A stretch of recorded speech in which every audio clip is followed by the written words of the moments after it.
Episode 14. The day is June 11th. This will air on June 12th. But what a theme we have this week. And the theme is why being part of a community matters. And Zach brought up this theme when we talked about what we wanted to do on the show. And we'll kind of explain why we're wearing the Browns jerseys for those watching on YouTube. And for those listening, we are wearing Browns jerseys. We'll explain that later. But Zach, just I'll give you the floor to kind of explain your inspiration for this theme, and then we'll kind of get into our stories and quotes and everything like that. And we will also introduce our new segment. Absolutely. Thanks, Cars. The reason why I wanted to talk about this theme was I think on a few of these episodes, we've talked about building a nest and relying on other people and having other people be an addition and not a necessity. For my life, what I really think about what community is, it is essential. And obviously, like we said in the one episode, everything should be an addition, not a necessity. But it's hard for me to imagine my life without community, whether it be how we grew up in Shaker and in Cleveland, or just the places we go and the people we meet. Yeah. It's really difficult to be successful or to really have meaning in your life, in my experience, if you're not a part of something bigger than yourself. And that's really what it Yes. comes down to, is being a part of something bigger than yourself so that you can achieve and be loved and love other people. Because humans, at the end of the day, as divided as sometimes we can become, we're collaborative by nature. It goes back to hunter-gatherer state. It's ingrained in us to work together. And we've also talked about this concept that change happens at the community level first, not the macro level. Yeah. Um, and so for things to change, for things to advance, it starts it starts within community. And I that's why I wanted to bring it up, because I think it's so important and such a good representation of everything good that we do as people is rooted in Yeah. community. Yeah. It comes back to a lot about what Marcus said in the show that we had him on when he was just about taking up roots in your new place and building your own community when you leave the nest. And yeah, I think you really hit the nail on that because a lot of life is who you share it with, whether it be your friends, your family, or the community where you live. And I've also found in my job some of the best stories that I've told have been when I am out and about in the community, finding the stories rather than the ones that just kind of fall in my lap. So definitely agree with everything you just said. And the reasoning why we're wearing the Browns jerseys, ladies and gentlemen, I am wearing a Myles Garrett jersey. Zach's wearing a Nick Chubb jersey.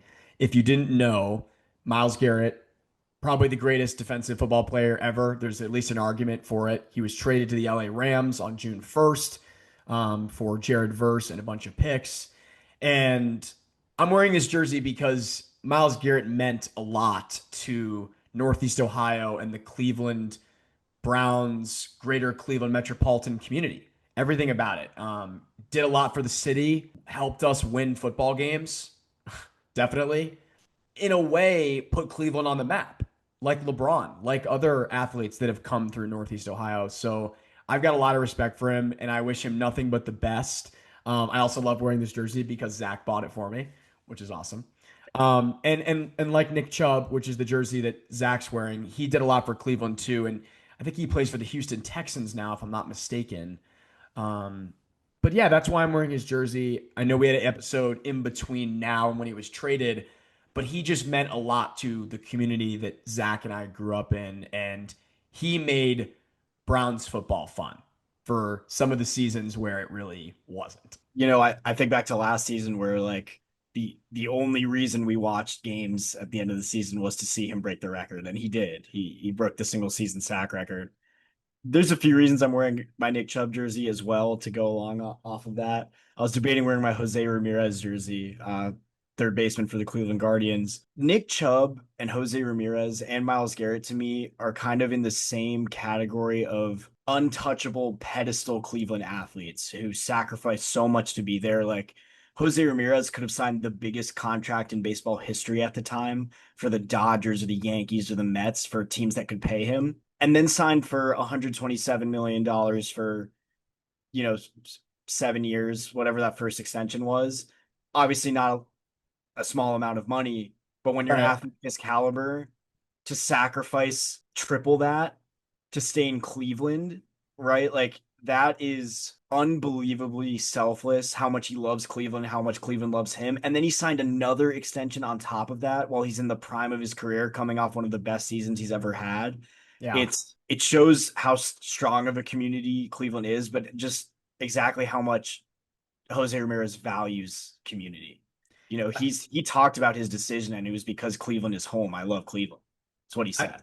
I was literally about to say, I remember that interview perfectly with, I think it was the Guardian silent reporter. I can't remember his name off the life of me right now, but he's like, I love Cleveland. Like, this is my home. And I think he knows he's valued there. You know, we've seen a lot of really good players that have played for the Guardians, the Browns, the Cavaliers that have come and gone. There are very few that choose to stay here or choose to come back even after leaving, like LeBron, of course. But it's because those figures mean so much to a community that cares so much about its sports teams. The the outpouring of love for Cleveland sports is unbelievable. And specifically the Browns, who we've never experienced really a winning product. You know, we had two recent playoff Yeah, runs. 2021 and 2023. Yeah. For them to devote their careers to us when we're not a big market. I love Cleveland, but there's more entertaining cities to be a gigantic athlete in. And I just want to talk about Nick Chubb for a second because Nick Chubb and Myles Garrett are two of my favorite Browns ever, two of my favorite players in any sport ever. And we traded Nick Chubb as well. These are two guys that didn't leave. You know, we traded them, but man, they meant so much to Cleveland. And who Nick Chubb was, just humble, went to work every day, not at all a diva, was the backbone of our offense for like 5 seasons, Yeah. our best offensive player for all of those seasons. Like I love him. I love Myles Garrett. I love Jose Ramirez. I hope they all get statues in Cleveland one day because they deserve it. But if they don't, at least we're recognizing them here. So no matter what jersey you guys have on, I will love you for the rest of my life. Miles, I wish you success for the Rams. I hope you win a Super Bowl because you deserve it. Well said. Well said, Lehner. I think with that said, we will kind of move on from the explanation regarding the theme and why we're wearing these Browns jerseys, and we'll get to our stories. Zach, do you want to go first? You want me to go first? Me to Why go don't you go first? first? Because I think you have two stories today. I do have two stories. You're absolutely right. So we'll start with this one. And I think you'll actually really like this because, correct me if I'm wrong, there's a lot of mangrove trees in off the coast of Miami, correct? Like in the Yeah. Everglades. One of the biggest mangrove populations is in the world is in South Florida. There you go. So for the first time in 20 years, Zach, mangrove populations are no longer declining. Yeah. Across the world. First time in 20 years. I got to call Charlie Cummings. My friend's a marine biologist. That's gonna make his day. That's unbelievable. And on top of that, and of course, I've met Charlie, who's awesome, and he's still doing marine biology, if I'm not mistaken. Yes, he's So doing field work. the reason that this is so awesome is because mangroves produce, or I'm sorry, absorb up to 5 times more carbon than land-based forests. So they're one of nature's most effective tools for fighting climate change. Um, and it's been a restoration effort that's like 16 years in the making. Just does a lot of good for our planet, but it's been a community effort to rebuild this population of mangroves. And I was reading somewhere, obviously it's not the most fun thing to be like walking and jumping around a mangrove forest because it's hot, it's a lot of different animal populations, it's wet, like everything. But for human beings to work so hard to reverse the decline of that population and to know that if you can make intermittent incremental growth in something that does something really long term well for the environment, I'm all about that. I think I think that's a perfect example of also like what we've talked about before on the show of just ripple effects. Like you see a community work hard to make that happen for 16 years and then they get the results. Like it wasn't a quick turnaround, but I guarantee that that effort is going to have ripple effects across the world for not just the benefits that the rising mangrove population is going to have on the rest of the world, but also the idea that wow, we're not completely screwed. Like we can actually help a little bit. you Yeah, know? I remember the episode that we did on Earth Day, and one of my quotes is like, "We are here to take care of our planet, but we're also here to take care of each other." And trees, mangroves, birds, whatever, they're a part of the community like you and I are. Yes. And there also has to be a united effort and group of people that acknowledge how important this is. Yeah. Because wherever there's acceptors, there's deniers. And so that's just kind of an example of where the love and the effort pushed through the hate and the denial. So I So love that. yeah, I thought Yeah. you'd like that story. Yeah, absolutely. Thank you for sharing. Um, should I just go into my story, I guess? Yeah, yeah, bro. All right. So this is another report. I strayed away from these for a while, stuck to the more like specific stories, but this is a report from the World Health Organization. Um, and it's actually that the Global Health Report found that being a part of a strong community actually helps people live longer and healthier lives. So the report was released from the World Health Organization, and researchers found that loneliness affects like 1 in 6 people worldwide. Sure. Kind of self-explanatory, but strong social connections are linked to better mental health, physical health, and a lower risk of early death. Um, and the WHO director emphasized that strengthening community connections should be a public health priority because the benefits extend far beyond, the individual. Um, and so the commission concluded that simple actions like volunteering, joining local groups, and getting involved in your community have a really meaningful effect on your overall well-being. And I don't know, my biggest takeaway was that community just isn't just about having people around you. Yeah. It's literally one of the strongest contributors to health and happiness and resilience. Um, I loved this whole report for a few reasons. I think one, it was a big reminder for me that I have a strong sense of community with the people that I love, but I could do a better job of taking effort into things that interest me and kind of exploring my passions. Like I know in high school, and I think a lot of people can relate to this, but you're very encouraged to do all these extracurriculars and just build a foundation. Yeah. And when you get to college and you have more freedom, I still did those. I was in a fraternity and I did Model UN there for a bit. But as life catches up, you kind of maybe run out of in your head time to do all those things. But now I'm looking at this report and I'm thinking like, I want to be healthier, I want to be happier, and I want to be a part of something bigger than myself. Not only that, if I could just add one more thing, Yeah, for sure. there was something I saw. It might have been 2 years ago. It was like a 60 minutes, I think, segment on the longest living population in the world, and it's this small town in Europe. I gotta figure this out. But the average age there, life expectancy is ridiculous, and it's because they all focus on collaborative effort. It's a really small community. Oh, dude, I think I know what you're talking about, actually. Yeah. Isn't it a small town in Italy? Yes, I think that sounds Is it right. Positano? I don't know if it's Positano. I think it's smaller. I think it's a really small community. It, Okay. it might be Italy. It's a country in Europe, but basically they found that the correlation between how strong and tight knit that community was and how long they lived was really promising in terms of being Wow. actual tangible data. And now this report just supplements that. And so I just found it really interesting and really just a great reminder that I need to go get out there and start doing some stuff.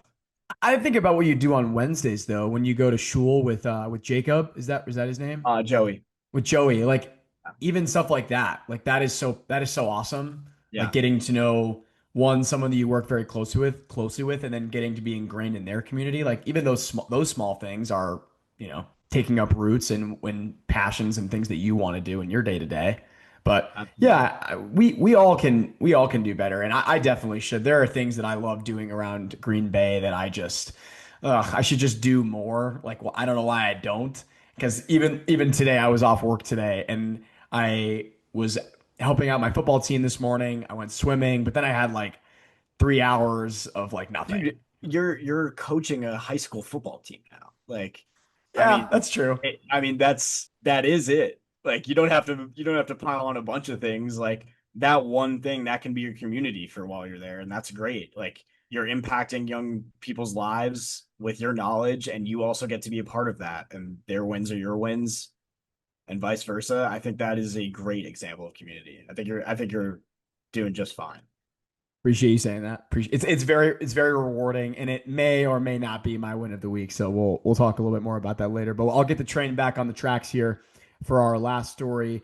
And this one I think was kind of interesting, but I gotta like really read it because it is sort of like complicated is the way. I'll have to use images in our YouTube to like show what I'm talking about. But essentially, Zach, I don't know if you've seen this, but highways around the United States have started doing this thing where they will build natural bridges out of bridges that were once in use that were like discontinued because they were old. Like I don't have a picture of it right now, but essentially this highway that cuts through a large part of Siskiyou County, California, which I believe is in Northern California off Interstate 97. It's like a really long highway. They took an old bridge, they cover it with grass and trees and vegetation, and now animals can cross over it. The whole thing was there were so many like safety and injury risk for animals because this highway was so busy, and they had like a record number of like elk and deer killed between 2015 and 2020, and they were worried about drivers and animals like twofold. So they built this overpass between these two large natural habitats, but it literally it looks like a bridge with like grass on it. Creativity will never not amaze me. I mean It's that the it's like the craziest thing ever. that is who thought of that? What group? I reading the article, I did not get like all of the information, and I should go back and read it because I just think that is so cool. Like because so much of these engineering projects, one, they're super expensive, and usually you think it's to the betterment of, the people in that community. But obviously, Interstate 97 in Northern California, I mean, it's like redwoods and like trees and everything. Like they did this for, I would say, the animal community in that part of the country. Like it was just a cool thing. That's unbelievable. Like you think about it helps the drivers, but Yep. also helps the animals. And not to get into like an existential thing, but like who knows what they're feeling about that now? I mean, that's helped the whole They're other community of living things that needed that dude, they're without disturbing the environment. They kept it natural, which is wow. dude, I bet they're amped. Dude, I wonder if I can get a picture of this. I'll show it to you after, whatever. But yeah, I had like my two like commitments to, I guess like these stories probably would have been better for like our Earth Day episode, but I don't know. I was just thinking about what community means, and it's not just the people in the community, it's the environment to which you're in, and it's everything that lives there. It's not just people, it's, animals and trees and whatever. It's everything. Yeah, I mean that's you got to find the name of that group because I'm so curious who thought of that. I mean that's I'll find it right now. it just yeah, it has to be a community effort and like I said before about your first story, a bunch of people have to acknowledge it's a problem. The problem is there and they came up with this mental almost experiment to do this and it just worked flawlessly. Okay, here it is. So the Grass Lake Wildlife Overcrossing is a newly constructed animal bridge over State Route 97 in Siskiyou County, California. It was a $15 million project.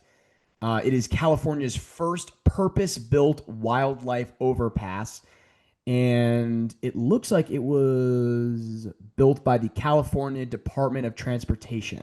Now, I'm sure they subsidize this opportunity for some sort of engineering group, but I can't. Oh, I'm sorry. The project manager is Kerry Moles, and he works for the Department of Transportation in California. So it is a state funded project. Yes. I mean, I think it's so important to states have so much power and when investments and taxpayer dollars go towards things like this that just genuinely make everyday life better, but you don't always hear about it, which is why we're doing the show in the first place. But Right. you forget how important it is to have infrastructure like that and people that care to do that in your life, right? Like Yep. I see it in New York. I see it when we had that horrible winter storm and, our mayor paid like random citizens to go shovel snow. Like Yeah. it was essential and it was needed. And it was just when people care, I get happy. I get really happy. And I'm glad that people care. A lot of it is just caring. And actually, I'm so glad you just said that because that is a perfect segue into my first quote. So I'll just leave with this one. Really got to listen to this one because it's a little long. Sure. Too often do we underestimate the power of a smile, a kind word, a listening ear, an honest compliment, or the smallest act of caring, all of which have the potential to turn a life around. Yeah, I mean that cut deep. It's What was it? emblematic. Go ahead. It's just emblematic of people need people. Yeah. Man, can you say that one more time? Yeah, man. Too often do we underestimate the power of a smile, a kind word, a listening ear, an honest compliment, or the smallest act of caring, all of which have the potential to turn a life around. Goes back to some of the stories we've shared in earlier episodes too, where it's you never know what someone's going through and it's never too late. But it's also just like those small acts. They might seem like small acts in the moment and to you, but to another human being, that could literally mean the world. It's all perspective. This reminds me really niche moment, but when our friend Victor Matz, I had the guys over in Charleston just a couple years ago. We're at this bar called the Windjammer. You've been there, Yeah. and Vic just sees this guy. He's like, "Hey man, I really like your shirt." Guy was like, "Man, thank you so much." We're walking by, and I was like, "I'm really glad you said that." And he goes, I forget what the stat he said was, but he was like, "Men get complimented 3 times a year by like strangers or something crazy, like probably less than that." And it just blew my mind that in that moment he was like, I'm gonna give this guy a compliment. I like his shirt. The guy loved, like, ate it up, like made his night. And there was intent behind it. Like, I'm gonna Yeah. make this guy's day. I hope he had a fantastic night, regardless of that, but especially after that. And I know we did. Like, I know it made Victor feel better. I know that guy probably felt amped. He was like, I picked the right shirt tonight. Awesome. It's really those little things. It's all these ripple effects. I keep talking about it, but it they spiral into something so much more. And yeah, I mean that's a wonderful quote. And as terrible as it is to say, I'm not super shocked to hear the net number that like 3 times a year men are complimented because I don't know. I think sometimes there's this stigma, not to go on a tangent, that men just like don't like to compliment each other or it's considered gay or whatever. But actually, just the other day, I was in the elevator with this guy and like he opened the door for me and we live on the same floor. And I was like, hey dude, like don't take this the wrong way, but like you smell really nice. Like you have like a night, like obviously I can tell you're wearing cologne. Like I just wanted you to say that. And he's like, oh bro, like I really appreciate that. Like I literally just bought this cologne. Yeah, like so few people are gonna have a bad reaction to that. And if they do, Yeah, man, like F off. I'm not I agree with you. like you went out of your way to like make sure he knew that, and that's so wonderful. Like and while we're on this subject, I'm just gonna go like on a quick tangent. I hate this anti-glaze movement going on. I love to glaze. If I like something, I'm gonna be emphatic about it. And I'm gonna let him know. If you do something well, I will let you know. And I hate that there's this stigma of like, nah, bro, you're glazing. Like, I'm a glaze. Like, Bro, it's like if my boy does something cool or he's wearing something cool, I'm gonna let him know. let him know. I didn't Hey, even mean to do that, but yeah. nah, let him know. I know, Always. but I'm serious though. Like just the other day, like even before this episode, like actually I almost spoiled your win of the week, which I'm not gonna do. But I've complimented you a handful of times, like that you just look so much healthier, and it's like all a product of you and Jonah like getting in the gym and working out and eating better. And like, bro, like let your boys know like that they're winning. Like you're not glazing, you Yeah. know? Yes. I just couldn't agree more. And I want to shout that message from the rooftops. This also the same thing with like being nonchalant. Like I'm chalant. I'm gonna glaze. I'm gonna be me, bro. Like I'm not gonna like act cool because I'm not cool. Like Bro, like I'm like, I am the biggest like chalant guy ever. yeah, I'm actually probably the opposite of nonchalant. yes. Like But I we love would that. And like you should be yourself. Like you should be authentic to who you are. You know, like It was even in the episode about being an addition and not a necessity. You're not really an addition in someone's life if you're not being yourself because you're trying Yes, to be this other thing. exactly. Like you just always have to be true. You let people know what you're thinking and just be honest. Be honest with yourself, and then the rest will come. Moving off that, I'll get into my first quote. Um, this is from Margaret Mead. Um, she said, "Never doubt that a small group of thoughtful, committed citizens can change the world. Indeed, it is the only thing that ever has." Whoa. This hit me like a truck because it really is. Like I mentioned at the beginning of the episode, but it goes back to hunter gatherer. Like the only things that have ever changed the world are a group of people believing in something and change. And sure, there's been figureheads and individuals behind that movement, but no one person can really truly make a gigantic change at the magnitude that we've seen community efforts do, Yeah. even though there may be a figurehead or a symbolic leader of that. I I go back to the IB curriculum and how we grew up, and it was be the change you want to see in the world. Like, no active change is nothing, and it's never small. It doesn't matter what the scale is. If you're creating your own change, like you're bettering us, you're bettering your community. I can't remember his name, and maybe you do. It was the guy that was planting trees. Do you remember him? Oh, Was it Jeff?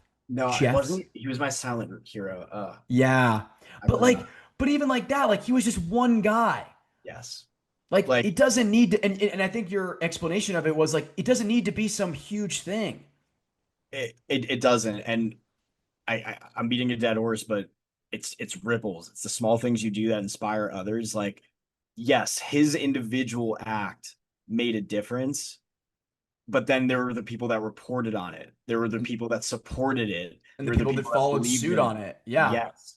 So like, yes, he was the catalyst for a bunch of other good things, but those other good things happened because there was a sense of belief and community behind them. Yes. So Yes. community is everything. Long story short.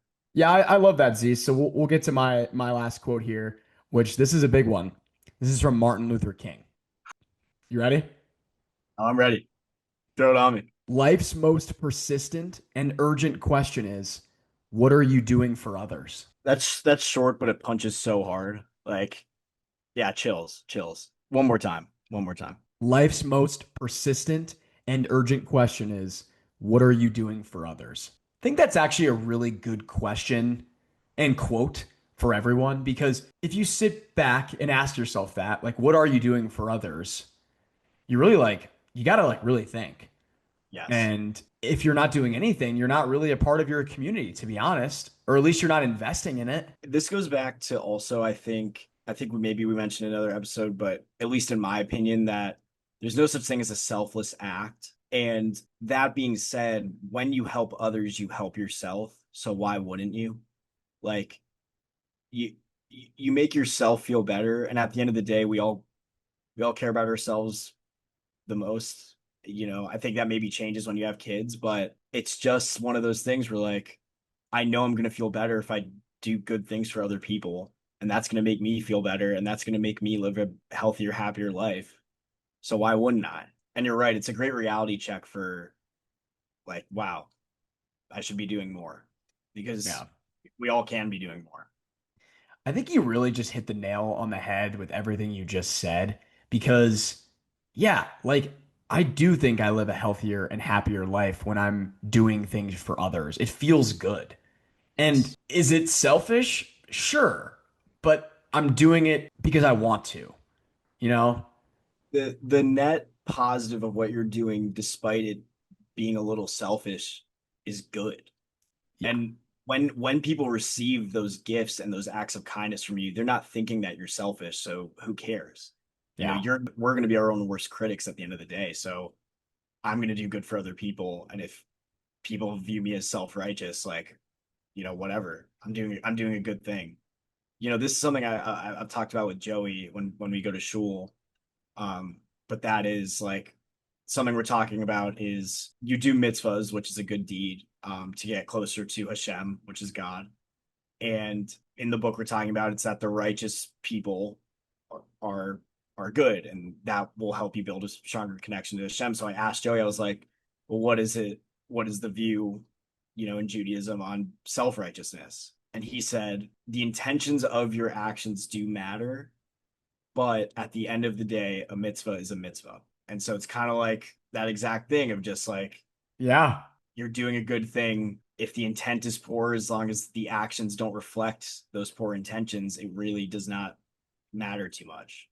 It would be helpful for ourselves to be less self-righteous because you're grounded and more humble. Yeah. But if you're going to be self-righteous, at least be righteous and be good. At the end of the day, it's going to be a net positive, and it will bring you closer to whatever you believe in, whether it be God or yourself or your community. Two things really quick. One, I think that was the best 30-second monologue you've ever had doing this show. Like you were just playing the piano.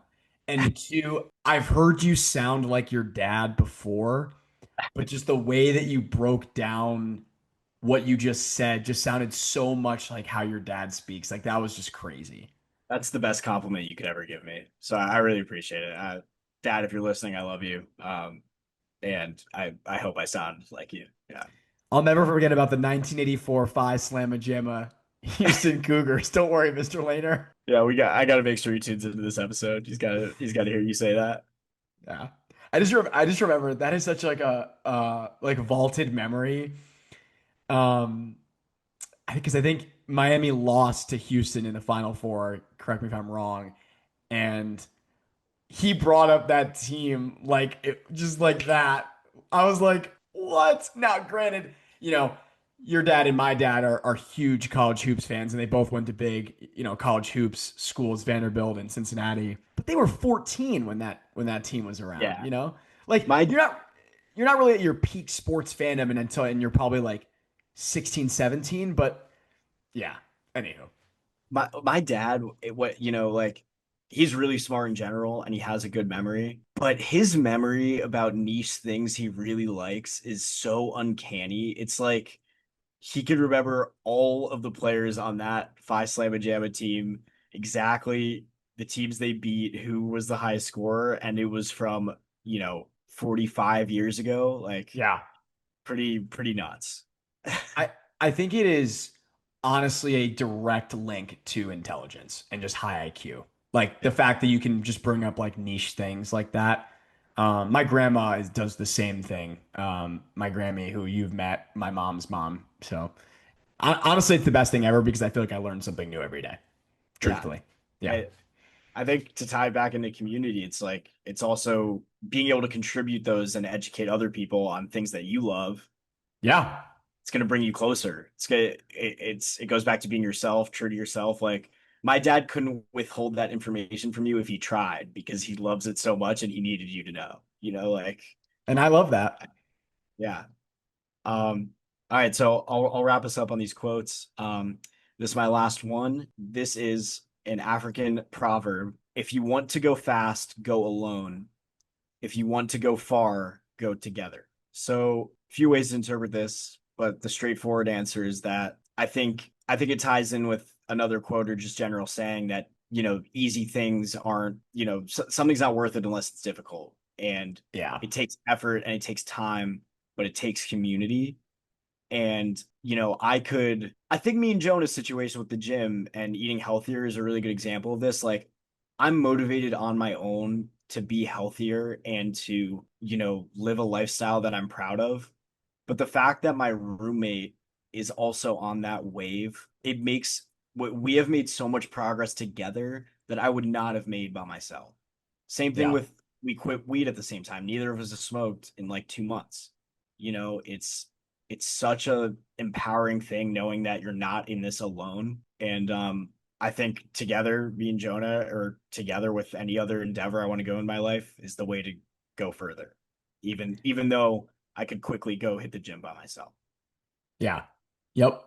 I think the quote you were looking for is nothing ever easy is good, and nothing ever good is easy, Yes. which is so true. And I love what you said at the end there. Like you could still do everything you've been doing, but the results would not be what they are without the people that are with you. Zach, doing this Ironman trading, often I listen to the exact same YouTube video, and it's called Why Captain America is Worthy. And the end of the video is him talking about like his mission and like why he wanted to go into the army and then why he wanted to be an Avenger. And he basically says like I'll go it alone if I have to, but I know we're in this together. And then he finishes it with I've never been a people person, but my faith has always been in people. And like that's it right there, man. Yeah. Like yeah. If you can't rely on others and you have to only rely on yourself, that's a tough life.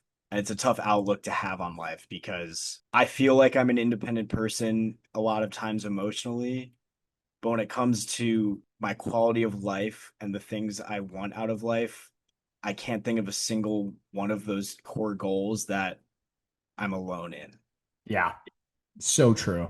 I was just calling my mom the other day about budgeting and moving into my new apartment, which they were helping me with, and some other things. But yeah, you're never really alone. Like you kind of you always need somebody, or anything, or your community. Yes. Yes. Um, I think with all that said, one, I thought that was an awesome discussion about community ingrained with our quotes, especially the conversation that we had around my first quote. I thought that was awesome. Yes. And after recapping that, we're going to introduce our new segment on Friends for Good. We are introducing Marcus McClanahan, who, of course, has been on the show before, and Zach and I just got to a point where we were talking about him so much. I'm like, dude, he just needs to be on the show in some capacity. The segment is called 5 Good Minutes with Marcus. He will not be present on the show with us today. He taped his segment, and we're going to kind of bring it in here in a minute. And I want to add some context to it. But before I get there, I think he will join us on the show moving forward, and then he will be an addition to the show with this 5 Good Minutes with Marcus segment. Like he'll bring that on top of everything else he does. So, anywho, with that said, here's that segment with a little context. He did incorporate some awesome visuals into this segment, and Zach and I both agreed that you definitely need the visuals to fully grasp his message. So definitely head over to our YouTube channel. If you're listening on Spotify, it will still be in the show, but I think the message is just even greater if you see everything that he's doing with his hands and what he's got on his piece of paper and everything. But without further ado, here's 5 Good Minutes with Marcus. Hey everybody, my name is Marcus, and this is the first installment of a brand new segment in the show called 5 Good Minutes with Marcus, where in 5 minutes or less, I'm going to teach you something that I find pretty interesting and how you can use it to better your everyday life. And today, we're going to be talking about the Fibonacci sequence. So what is the Fibonacci sequence? Well, it's a sequence of numbers in which any given number is a summation of the two that come before it. And it starts with 0 and 1. 0 plus 1 equals 1. Pretty simple, right? Let's keep going. 1 plus 1 equals 2. 1 plus 2 equals 3. 2 plus 3 equals 5. 3 plus 5 equals 8. 5 plus 8 equals 13. 8 plus 13 equals 21. Now, any number that is in the Fibonacci sequence, we can refer to as a Fibonacci number. So the ninth Fibonacci number is 21. Still pretty small, but it gets big very quickly. The 20th Fibonacci number is 6,765. The 21st, 10,946. And this will just keep going and going to infinity. But why does this matter? Well, we see the Fibonacci numbers everywhere in nature. Flower petals grow in Fibonacci numbers. Sunflower seeds do too. Leaves on a tree, branches on a tree, even our own human body. The fingers on our hand, we have 5 fingers, each finger divided into 1, 2, 3 segments. So another thing that we get from the Fibonacci sequence is something called the golden ratio. And we're going to do some math here, but don't be scared, we'll get through it.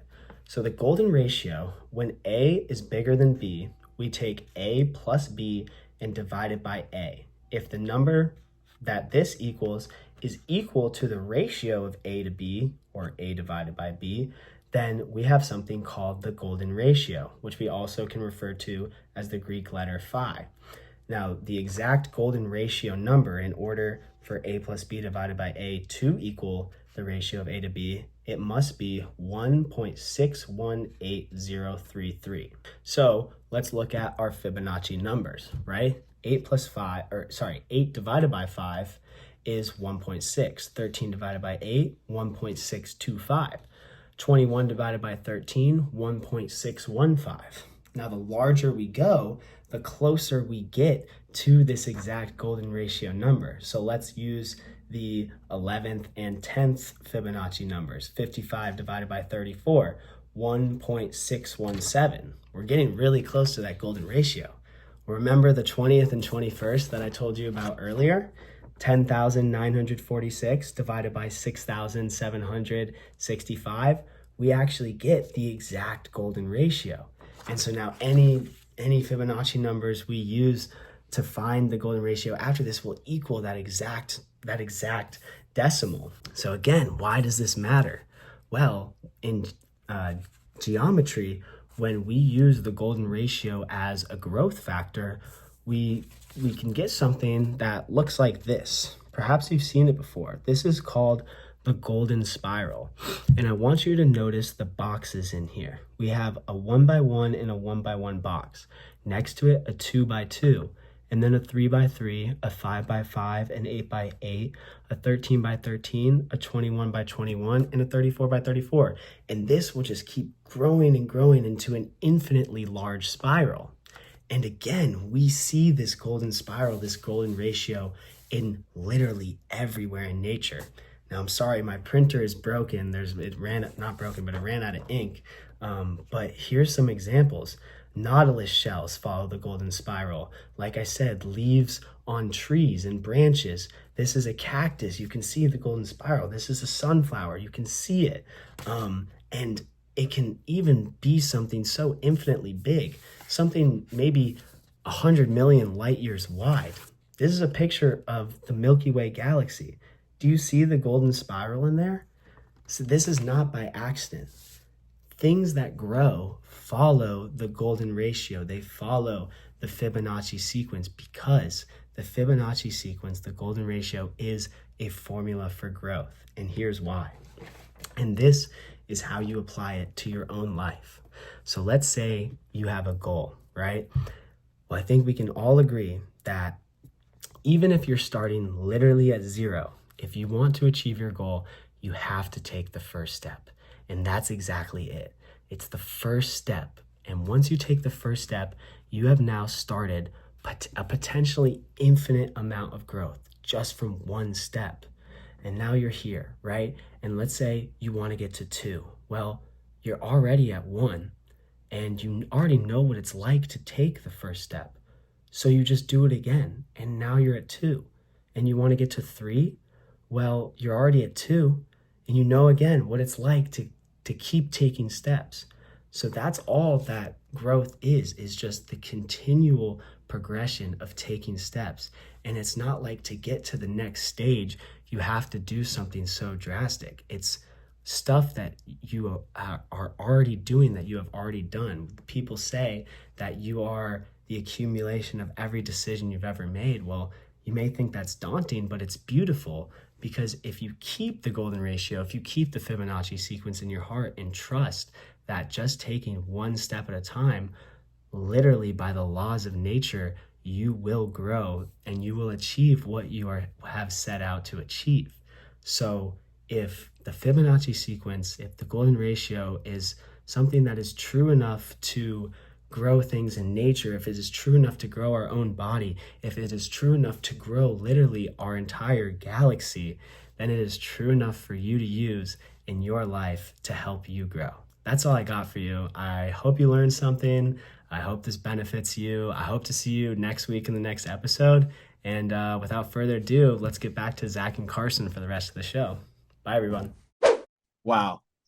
Marcus I'm always learning so much from him. That was so great. Not only was the Fibonacci sequence something that I'd only heard of and never really understood or bothered to look at, but the way he related it into it being a positive force in your life. Like at the beginning, I was um sidetracked, like where is he going with this? But the fact that these numbers and this golden ratio is prevalent all over the world and Yeah. all the time, and that you can actually search for it and make an effort to ingrain that in your life is such helpful, poignant advice that I had never thought of before. You just, Uh, again, it's like what we said last week. You just never know that you need something like that. And I remember when we discussed like what his sort of bit would be on the show, that was exactly what I pictured. Like he said, I want this segment to be a powerful message for something that's should be positive in your life, but I also want you to learn something. And that twofold message, I definitely got that because, like you, did not know a lot about the Fibonacci sequence. But then I love how he tied it into growth with, you have to start with zero, and then it's one step, and then you add them both together, and then you're at two steps, and then you get to 3, 5, 8. You just keep going and just compounding that growth. Like, I even think about his explanation of why I did the Ironman and why I'm doing it. Like, I've never ran a triathlon before. I haven't swim in probably 10 years. And now I've swam 2 weeks every day for like you just compound that growth until you get to the point where you can do the ultimate thing. yes, I the 0 to 1, the steps and how it compounds on each other is such, it's just so motivational. I also thought he did such a great job of explaining a seemingly difficult concept, but articulate Yes. so well and clearly that I could understand.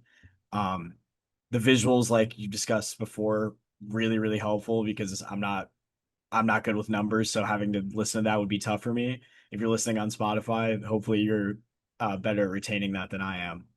Um, And also for our listeners, we will post that segment on its own as well on the YouTube. So you don't need to scan through the whole episode because this will be end up being a long one. So we'll post our episode 14 and 5 Good Minutes with Marcus as its own segment, like we did the Josh Moser interview. yes, Yeah. Okay. I would like to hear your sound hero, please. yes. So this is sort of I don't want to say selfish, but it's kind of a personal one. But just SoundCloud producers. Um, if you know me, you know I live for electronic music and I love going to raves with my friends. That's a place where I see honestly the biggest sense of community in my life. It's people from every walk of life that you can imagine that end up in this place all sharing love of one thing, and that is great music and joy. Um, and I've met all kinds of people at these things, and almost every single interaction is a positive one. Um, and it all stems from the people that make the music. Um, I just got into SoundCloud almost a year ago, building my playlists, and it's such a great place because it's you can post remixes and stuff that is maybe copyright, but it deserves to be out in the world, and people get it's almost like an art exhibition on the biggest scale. Um, and these producers, I listen to my dubstep music on my bike to work every morning and on my bike home every time I'm in the gym, and every chance I get to go see an artist that I've heard of on SoundCloud, I will take it. Because usually the tickets aren't too expensive, and that is a beautiful thing to me, and I'm just so grateful for it. So SoundCloud producers, you are my sound hero. In addition, you are also, being a part of their community and contributing to it too when you go to stuff like that. And I know they appreciate that 100% because it's probably not the easiest thing to be a SoundCloud producer, but when Zach Lehner's in the audience, dancing his butt off, and he knows that he's enjoying, and they realize that you're enjoying yourself, that probably makes them really happy. Really good sound here. Also very creative too. Thank you. Um, Mine's my parents this week. It is. I texted you on Monday or Tuesday. I forget what it was. I was just like having like just a really stressful day. It's just been like kind of a crazy time in my life. For those that don't know, my roommate Cam got a big job, big sports TV job in Milwaukee. He'll cover the Brewers, Bucks. He'll do Packers still. I'll see him often, but just making his way in the world. Only con is that we aren't living together anymore, which sucks because he's like one of my boys. But I'm happy for him. So he's moving out. I had to find a new apartment, had to just get my ducks in a row with everything. Just had to do some like life stuff, which sometimes you forget you have to do as a 23-year-old, as an adult, whatever. But yeah, just having a stressful day and just calling my parents and my mom and touring apartments and like getting their advice about like how I should go about it was just so helpful. And also when we brought up the idea of this community themed episode, I really thought of my mom because that's a woman that has just committed the last 15 years of her life to every community she's been in. Yes. Even more than that. Like probably 25 years. I think about how much your mom was involved in Shaker. I mean, I don't even know how she did it. she was the queen of Shaker, made everything happen for all of us. Just the nicest, like, definition of whatever Bible verse talks about be good to your neighbor. It's she is that. Yeah. To a T. I remember, our friend group, and God, this feels like a lifetime ago now, but in 2021 spring when we did our boys trip to the Outer Banks and we had to like cut it 2 days short because my mom got the school to move graduation so all the track athletes that were at the state tournament could walk the stage. It was annoying for us in the moment, but then you think like grand scheme of things and, however many athletes that were in Columbus that weekend got to walk the stage and not have to do it over Zoom. Got their moment. You're so right. Like I that actually she like made I that think happen. yeah, like I think about that often actually and like how stupid it was that we even were even complaining. Like obviously we were, 17, 18 years old, so we weren't as mature as we are now and I'm still immature, but like for all the families that got to see their kids walk the stage that day because my mom did that, like snaps, Yeah, buddy. snaps. Yeah. Yeah, Um, and just everything else, and now working with Destination Cleveland, and trying to get people to move to a place that you and I just absolutely adore. It's awesome, and I love that she likes giving back to the community as much as she does because we need more people like that. yes. And I love my dad too. He's also my silent hero. He helps me with a lot of other things, but my mom just came to the forefront of my mind when thinking about this episode. Love you too, Dad. Love you. Your both of your parents are so amazing for the community in different ways. Your mom is, like I said, the definition of loving your neighbor and be good to your neighbor. And your dad is just such a solid rock and backbone. For anyone that has the pleasure of knowing him, you come from a great family, and it's why you're so great. But I'm certainly blessed. I also forget he did do a lot of the accounting and finances for Edwin's when they were getting off the ground. oh yeah, That was if like his and he did a lot of that stuff for the nature center, the Great Lakes Nature Center and or Shaker maybe Lakes. I know we've mentioned Edwin's a few times in the show, but just in case anyone doesn't know, Edwin's is a restaurant in Shaker Heights that only employs former incarcerated people um, to kind of make sure that they get a fair second chance. It's a really high class restaurant. They also have a deli. It's really just a great place to work. It's a great business. It means a lot, and the Cleveland community really appreciates it. So Yeah, your dad no being doubt. part of that is unbelievable. And actually, Brandon, who's the founder and CEO, he would be such a good guest. Like, I wonder if he would talk to us. That would be unreal. He probably would, to be honest. And actually, now I think about it, we probably should have reached out to him for this show because you think about how much that guy has done for our community back home. I mean, he basically is the personification of what it means to invest in your community. Like if we have to do a part two just to get him on the show, that's fine with me. Like this was a good theme. It doesn't need to just be a one and done. I promise you, I will try and get in contact with him. Amen. You're Amen. one of the weak, sir. Thanks. Well, we kind of alluded to it earlier, but it was the first week of football practice. Was it really fun getting up at 6:15 every day this week? No, not at all. But how rewarding it was to work with these kids and see them all working towards the same goal, which is trying to be a repeat state champion. It starts June 1st and it doesn't end until late December. That it is a long season. And to see so many kids there was really cool on the first day. And me personally, for those that don't know, like I obviously kicked in high school, so my expertise is in specialist training. So I have two kickers, and I'll shout them out on the show. Actually, one of the kids, I don't even know his last name. We just call him Maverick for some reason. I Oh, think I that's think his tough. name is Maverick, but I don't know his last name. I've only ever called him Mav. Yeah, super tough name, super tough. Yeah. And then the other kicker is Brant Van Ness, and he's a good kid too. And he actually just got invited to the same showcase that I did nationally in Gatlinburg, Tennessee. So he'll go there later this summer, which is awesome. Yeah. But but yeah, it's been really cool. It's a little weird being called Coach Fowler, and it's so That's funny so because cool though. I know I was just talking to our head coach Keegan Wirtz, the other day, and he was like, by the way, like he's like, I don't want you to go as Coach Carson. Like I want you to be called Coach Fowler because as much as you are close to their age, like you are still, you know, a leader of men, setting an example. You can't really be their friend. Like I am there for them, but like I'm not meant to be their friend. I'm their coach. And one of the players was like, Carson, like you're so chill, bro. And I was like, all right, All all right. right. Yeah, run a lap. Run a lap, buddy. Yeah, I literally said to him, I was like, all right, drop and give me 50. Like, I was like, dude, come on. Are And it they was, are they, and it are was they in right in front of the coach too, the head are they coach. in 2 days right now? No, no, no. We won't start 2 days till probably like August. Oh, okay. It's just it's like 6 a.m. lifts right into like positional skill training, and then we'll do like some cardio and other stuff. But slowly but surely, here's all I'll say. I'm putting it on the map right now on record. We're going to have the best special teams unit in the state of Wisconsin. You heard it here first. You think you'll be able to get a report on it? Like if they go far?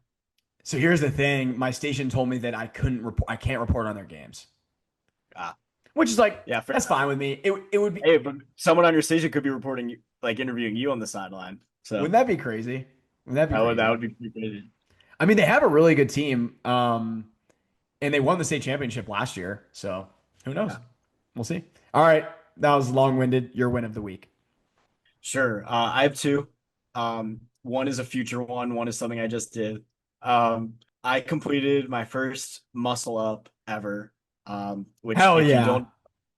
don't know is when you do a pull up, but then you push both arms like in the same movement to get up over the bar. Um, it was probably a fitness goal of mine since I learned about it when I was like 16 and started wrestling. And even when I was 132 pounds and light and a wrestler, I wasn't able to do it. So being able to like over the last 3 months just be on my fitness grind and then realize that I could actually do this was pretty unbelievable. So I was pretty proud. We'll play the video for you guys as well.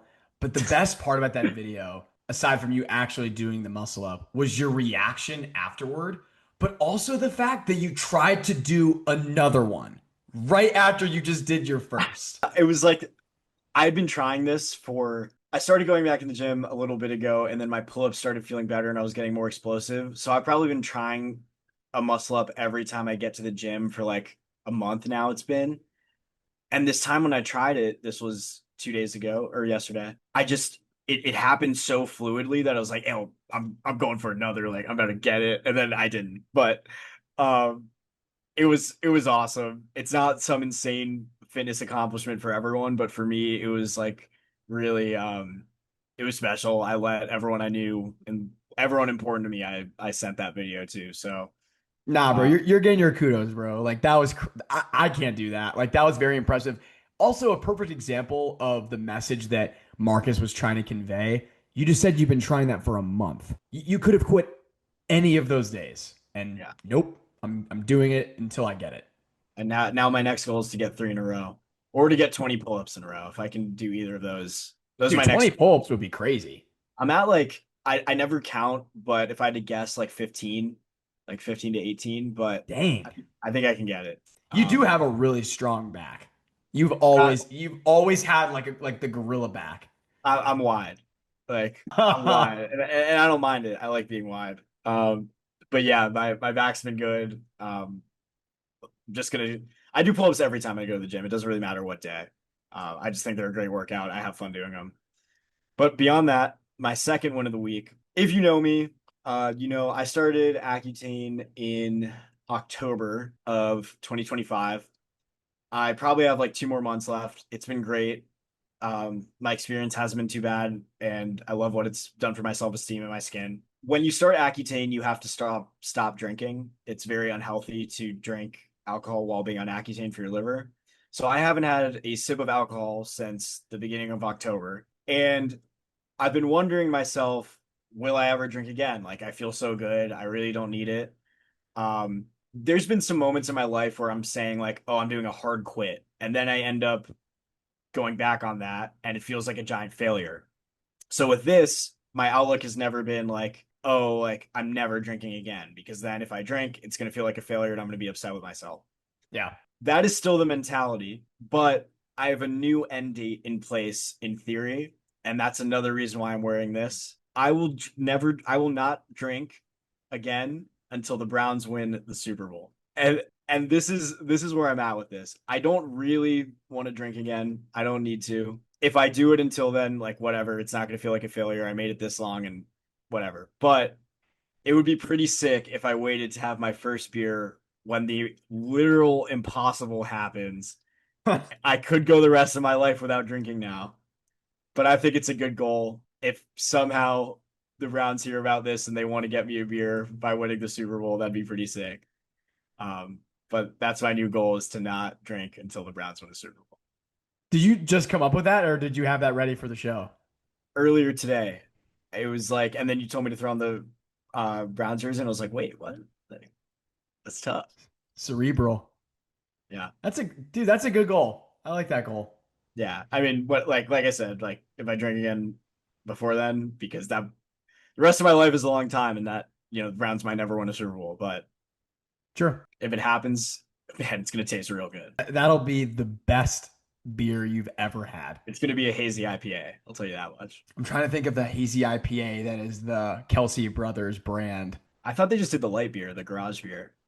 I thought they had a hazy IPA. I could totally be wrong. You might be right. Their garage beer is really good though. I've had it. Hey, they're Cleveland boys. I'd be honored to have my first beer be them. Right? Yo, real quick.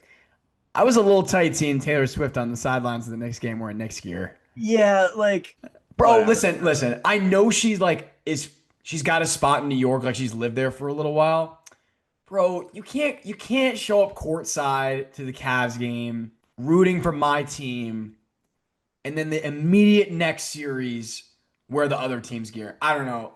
Just Look, rubbed me the wrong way. some people just don't get this life, and that's what I had to boil it down to, of like, I will suffer for years on end for my team. I can't jump ship. If you want to Dude, do that, I'll never understand you, but I accept you. That's that's all I can that's all I can say.